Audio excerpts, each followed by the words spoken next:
बिस्मिल्लाहिर्रहमानिर्रहीम, अस्सलाम वालेकुम। मैं गौर बड़ सियासत के प्लेटफॉर्म से आपकी खिदमत में हाजिर हूँ। सबसे पहले दरख्वास्त है कि चैनल को सब्सक्राइब कर लें और बेल आइकन ज़रूर दबा दें ताकि आप तक मेरा व्लॉग बर वक्त पहुँच सके। खबर यह है कि GHQ के ख़त के बाद प्राइम मिनिस्टर शहबाज शरीफ साहब ने फौरी तौर पर कमीशन बना दिया है जो अरशद शरीफ साहब के कत्ल की तहकीकात करेगा। वो तहकीकात कैसे कर सकेगा, क्या मामला होगा, इस पर मैं आगे जाके बात करूँगा। लेकिन कुछ बातें हैं, कुछ ऐसे सवाल हैं, कुछ ऐसे जवाब हैं जो मेरा ख्याल है कि जिनको डिस्कस करना बहुत ज़रूरी है और मैं कुछ चीज़ों को एक्सपोज करना चाहता हूँ इस नशिस्त के अंदर कि किस तरीके से अरशद शरीफ साहब जो हैं उनका कत्ल जो हुआ, लोग मान रहे हैं कैसे मारे आ, असी कही जा रहे हैं कैसे होरने मारे आ, ये चक्कर क्या है, आखिर इत्मीनान क्यों नहीं आ रहा है, ये मामलात हैं, इस पर बात करेंगे।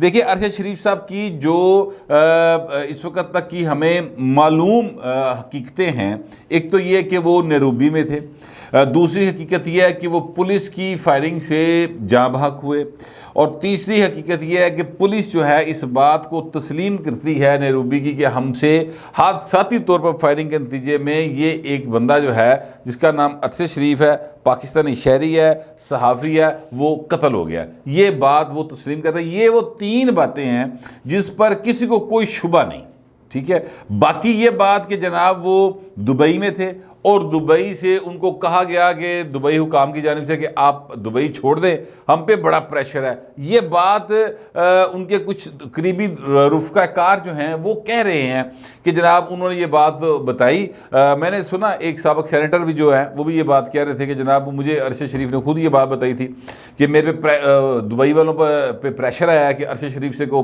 दुबई छोड़ दे, तो मैं दुबई छोड़ गया हूँ, ठीक है। अब ये बात येट टू बी कन्फर्म है, यानी इस बात की कोई कंफर्मेशन नहीं। दूसरा कि जनाब वो लंदन में थे या लंदन से बाहर थे। मुर्तज़ा अली शाह साहब के मुताबिक वो लंदन में थे, या कम अज़ कम उन्होंने ये तासुर ज़रूर दिया अरशद शरीफ साहब ने मुर्तज़ा अली शाह के साथ गुफ्तगू करते हुए कि वो लंदन में हैं। इसी तरह अज़हर जवेद साहब जो हैं वो भी ये बात कामरान शाहिद के प्रोग्राम में कर रहे थे कि वो लंदन में मौजूद थे, या तासुर उन्होंने कम अज़ कम यही दिया था। अच्छा, अब मैं आपसे अर्ज़ करूँ कि जो तीन फैक्ट्स इस वक्त हमें मालूम है उस पर अगर बात कर ली जाए, अरशद शरीफ साहब जो हैं वो गए अपना नैरोबी में, वहाँ पर उनका जो कत्ल हुआ है उस पर कुछ सवाल उठते हैं सर, और सवाल जो हैं यकीनी तौर पे उठने चाहिए। पहला सवाल ये है सर कि अगर फ़र्ज़ करते कि गाड़ी जो है वो नाके पे रोकी जाए और वो ना रुके गाड़ी, तो कोई मठ तो मठ ही पुलिस होवे ना पाए तो वो उन्होंने सीधा फैर नहीं मारती ड्राइवर को। वो उसके यानी ये दुनिया भर का असूल है कि गाड़ी के टायर में जो है वो गोली मारी जाती है, और अगर गाड़ी के अंदर से फायरिंग हो तो जिस साइड से फायरिंग की जा रही होती है या उसको निशाना बनाया जाता है या गाड़ी के ड्राइवर को निशाना बनाया जाता है। अब यहाँ पर केस ये है कि 9 गोलियां मारी गई हैं उस गाड़ी को, और 9 गोलियों में से सिर्फ एक गाड़ी के टायर की तरफ गई हुई है, बाकी 8 गोलियां उत्ते वजी आने, और जो ड्राइवर है जो कि ज़ाहिर उनके कज़न है वो बिल्कुल सेफ एंड साउंड रहे हैं। सिर्फ अरशद शरीफ जो हैं वो निशाना बने और एक ही गोली लगी है उनके सर के ऊपर, और ज़ाहिर है जिसके नतीजे में उनकी मौत वाक़या हो गई है। अच्छा, 9 गोलियां क्यों मारी गई, ये सवाल है। दूसरी बात यह है कि जनाब अरशद शरीफ ही को क्यों गोली मारी गई, ड्राइवर को क्यों नहीं मारी गई? क्या पता था उन्हें कि ड्राइव कौन कर रहा है और अरशद शरीफ साथ बैठे हुए हैं, ये कैसे उनको इल्म हो सकता है? फिर उसकी अलावा बात यह है सर कि नैरोबी की जो पुलिस है ना, वो मैं आपसे अर्ज़ करूँ कि उसने वहाँ के जो सहाफ़ी हैं उनको भी इस वाक़े की इतला मिलने के बाद वहाँ मौके का विज़िट नहीं करने दिया। देखिए, जब आप क्राइम रिपोर्टिंग करते हैं तो आपको जो स्पॉट विज़िट होता है ना, ये बहुत ज़्यादा ज़रूरी होता है। रिपोर्टिंग अब तो है ज़ाहिर दौर एक अजीब आ गया, जब हमने शुरू किया था तो उस वक्त स्पॉट रिपोर्टिंग जो थी वो सबसे अहम काम होता था। आप मौके पर जाते थे, बहुत सारी जो है शहादतें हैं वो मिल जाती थी, और उस रिपोर्टिंग के नतीजे में आगे केस हल होने में बहुत ज़्यादा मदद मिला करती थी पुलिस को। तो अब तो खैर वो दौर नहीं रहा, लेकिन फिर भी लोग स्पॉट पर पहुंचते हैं, अपनी आंखों से जायज़ा लेते हैं वाक़या क्या हुआ है, गड्डी कितने डिग्गी, उल्ड रहा सी बंदा, सीधा पिया सी, बैठा हुआ था, क्या सीन था, उस सारे का सारा सीन होता है। वहाँ के सहाफ़ी कहते हैं पुलिस ने उनको वहाँ पर नहीं जाने दिया। क्यों नहीं जाने दिया? अब मैं आपसे ये गुजारिश करूँ कि नैरोबी की जो पुलिस है उसकी जो लेवल ऑफ कॉम्पिटेंस और क्या कहते हैं ईमानदारी का लेवल है ना, वो भावें साड़ी पुलिस नालों भी भावें 3 दर्जे थले है। यानी हम ईमानदारी में उनसे 3 दर्जे ऊपर हैं और हम लेवल ऑफ प्रोफेशनलिज्म भी उनसे 3 दर्जे ऊपर हैं। ये इंटरनेशनल रेटिंग है। हूँ तुसीं अंदाज़ा ला लो कि साडी पुलिस जिहड़ी है किहो जी गई है, तो साडे तो भी गए गुजरे ने अगले, तो आप अंदाज़ा लगा लें वो क्या होगा। फिर ये भी बात सामने आई है कि नैरोबी की पुलिस के ऊपर ये इल्ज़ाम रहा है कि उन्होंने पैसे लेकर बंदे मारे में, मुखालफिन को पुलिस मुकाबले में मारे हैं। मुझे याद आया कि हमारे यहाँ पर एक बहुत मशहूर पुलिस मुकाबले का दौर गुजरा है जो 96-7 से लेकर 99 तक रहा है। शहबाज शरीफ साहब का ये दूसरा टर्न्योर था। वो इस टर्न्योर में बहुत सारे पुलिस मुकाबले जो है वो किए गए और ये जाहिर है कि शहबाज शरीफ साहब ने इस किस्म के केस भी भुगते हैं। लेकिन उन जिन पुलिस वालों को इसके लिए इस्तेमाल किया जाता था उसमें एक नाम था नवीद सईद का। नवीद सईद इंस्पेक्टर होते थे, उनका नाम था और उन्होंने पैसे लेके बहुत सारे जो हैं लोग फड़काए थे, उनके ऊपर ये इल्ज़ाम था और नैरोबी की पुलिस के ऊपर भी ये इल्ज़ाम मौजूद है। तो ये हरकत तो होती है। आप बम्बे के अंडरवर्ल्ड को देख लें, वहाँ पर पुलिस जो है वो एक भाई लोग से पैसे लेके दूसरे भाई लोग लुढ़का देंदी फड़ के। तो ये रूटीन में ये सिलसिला जो है पाकिस्तान, इंडिया और नैरोबी भी चल रहा भाजी, ये हमें पता चल गया। अब जब ये बात सामने आ गई है कि जनाब नैरोबी की पुलिस जो है वो पैसे लेके मार सकती है, तो फिर इसका मतलब है कि वो शक कि उनको वहाँ पर कत्ल करवा दिया गया अरशद शरीफ साहब को, वो शक थोड़ा सा पक्का हो जाता है और उस शक के ऊपर काम करना चाहिए। अच्छा, अब ये बात अपनी जगह पे रही, एक साइड पे कर दे। अब ये काम करेगा कौन? ये काम सर वो करेगा अरशद शरीफ साहब का जो मुखालिफ होगा, और मुखालिफ जो होगा वो वही मुखालिफ कर सकेगा जिसको ये मालूम होगा कि वो नैरोबी में रह रहे हैं। अरशद शरीफ साहब ने अपना जो स्टेशन है कि वो कहाँ पर मुकीम है किसी को नहीं बताया हुआ था। देखिए, मैंने आपको बता चुका हूँ कि मुर्तज़ा अली शाह साहब कह रहे हैं कि मेरे साथ उनकी 2 रोज़ पहले बात हुई और उन्होंने ये तासुर दिया कि वो लंदन में हैं। अजहर जवेद साहब भी यही बात कर रहे हैं। फिर एक तस्वीर भी उन्होंने कहीं अपलोड की जिसमें वो लंदन ब्रिज के ऊपर दिखाई दे रहे हैं। तो मैं कहना ये चाहता हूँ कि वो अपनी शनाख्त तो छुपा रहे थे, वो बता नहीं रहे थे कि वो मुकाम कहाँ पे मौजूद हैं, जिसका मतलब ये भी है कि उनको ये शक था कि उनकी जान के दर पे हैं कुछ लोग। फिर जिनको पता था वही बता सकते हैं कि जनाब नैरोबी में है, तो नैरोबी दे विच जिन्होंने पता सी वही जाके उन्हें पैसे सुपारी दे सकता सी ना, दूसरा बंदा तो सुपारी नहीं दे सकता। मुझे ये गुमान हो कि मेरा जो मुखालिफ है वो दुबई में है, तो मैं नैरोबी ते पैसे नहीं फड़ावांगा ना, या वहाँ पर तो नहीं मैं सुपारी दूंगा। ठीक है, तो ये बात है कि जिनको पता था कि वो वहाँ पर हैं तो उन्होंने वो काम किया। अब किन को पता है? कमीशन बन गया तो कमीशन को चाहिए कि वो इस एस्पेक्ट पे ज़रूर गौर करे, किन लोगों को पता है कि जनाब अरशद जो हैं वो नैरोबी में थे। पाकिस्तान के अंदर 3-4 लोग कम अज़ कम हैं ऐसे ज़रूर सामने हैं जिन्होंने ये क्लेम किया कि उन्हें पता था कि वो वहाँ पर हैं। ठीक है, जाहिर है कि उनमें मीडिया के लोग शामिल हैं, उसमें 1-2 सियासतदान भी शामिल हैं जिनको इल्म था कि वो वहाँ पर हैं। तो इंक्वायरी में उसको भी ज़रूर मद्देनज़र रखना चाहिए। देखिए, मैं हर सूरत में चाहता हूँ कि अरशद शरीफ साहब को जिस किसी ने भी कत्ल किया ना, उसको बिल्कुल मंजर आम पर लाया जाए और उसको करार वाकई सज़ा दी जाए। जो कोई भी खुफिया हाथ इसमें इन्वॉल्व है वो ज़रूर एक्सपोज होना चाहिए। इसलिए मैं हर एंगल को आपके सामने रखना चाहता हूँ।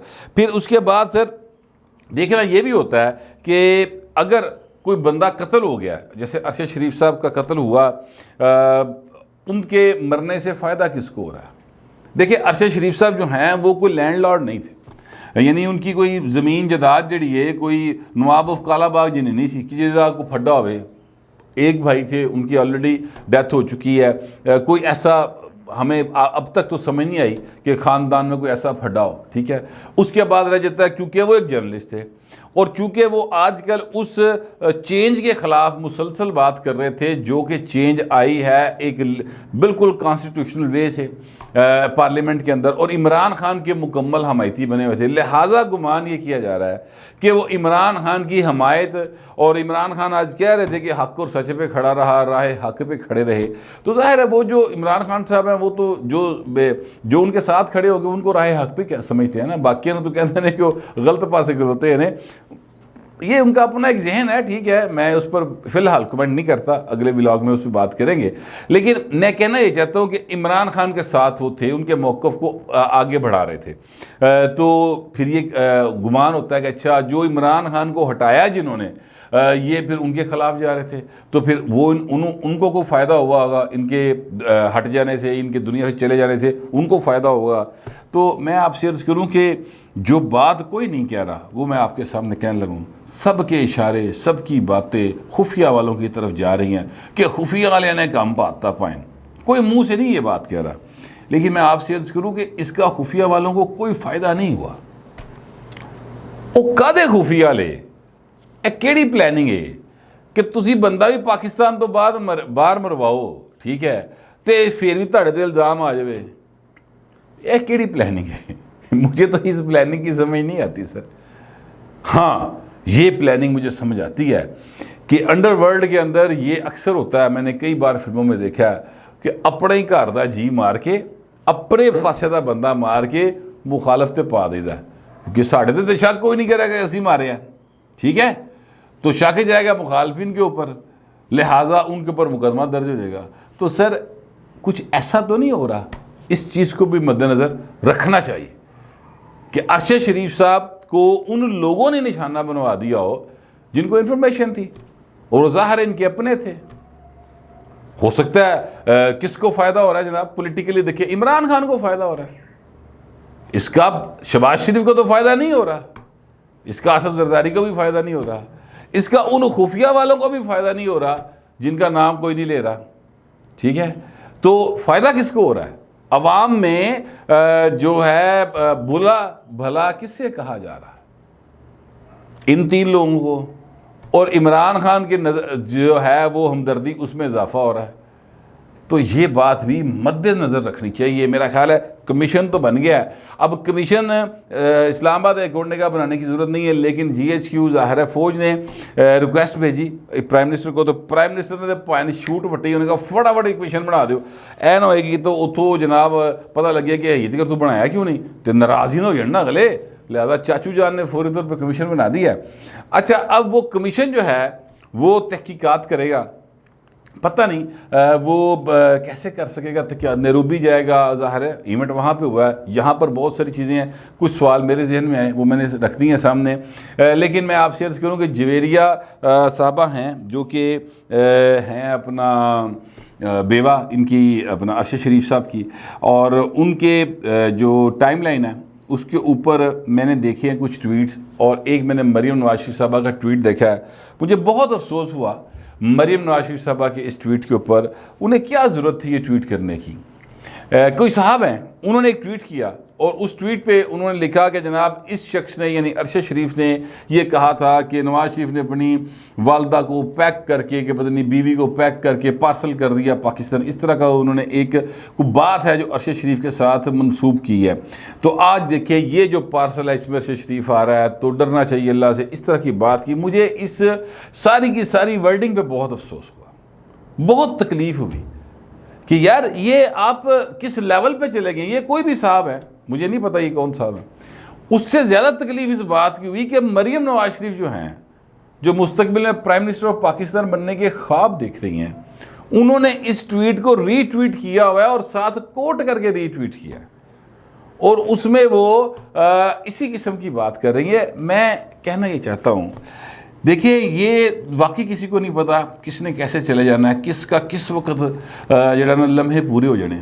जितनी बैटरी भरी गई है अल्लाह ताला की तरफ से इंसानी जिस्म के अंदर, उसने उतना उतना चलना है। कोई किसी के वक्त का अंदाज़ा नहीं लगा सकता है कब आ जाएगा, लेकिन यार ज़र्फ़ बड़ा रखना चाहिए। छोटा ज़र्फ नहीं होना चाहिए। मरीम नवाज शरीफ साहबा जो हैं वो हमारे एक दोस्त हैं, आप जानते हैं उनको, मैं नाम नहीं लेना चाहता उनका।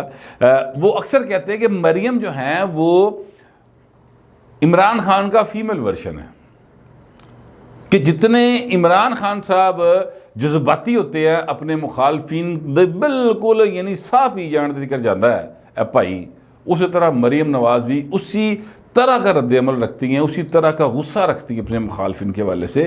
ये रवैया ठीक नहीं है। मरीम साहबा को चाहिए कि वो अपने वालिद साहब से तहम्मुल, सब्र और बर्दाश्त की कुछ चीज़ें सीखें, अपने चचा से सीख लें, जरदारी साहब से सीख लें। 12 साल अंदर रहा, जिसले इक़्तिदार आया ना जिन्होंने अंदर किया सी उन्होंने कुछ नहीं किया, सारे मुकदमे ख़त्म कर दिए, एक भी पॉलिटिकल मुकदमा नहीं बनाया। इतना ज़र्फ चाहिए। पॉलिटिशियन ना कोई इलेक्शन लड़ लेना सिर्फ पॉलिटिशियन होना नहीं होता। पॉलिटिशियन होना एक बहुत बड़ा वो एजाज़ है जो आवाम तो देते हैं, मगर इसमें बहुत सारे गुण होते हैं इंसान के अंदर, फिर बंदा पॉलिटिशियन बन सकता जाके, या क्या क्या कहना चाहिए, लीडर बन सकता है। तो भाइन तुसी जानते हो बाजी जी किहड़े चक्कर च पै गए हो, मेहरबानी करो, ये इस तरह के ट्वीट्स नहीं करने चाहिए थे।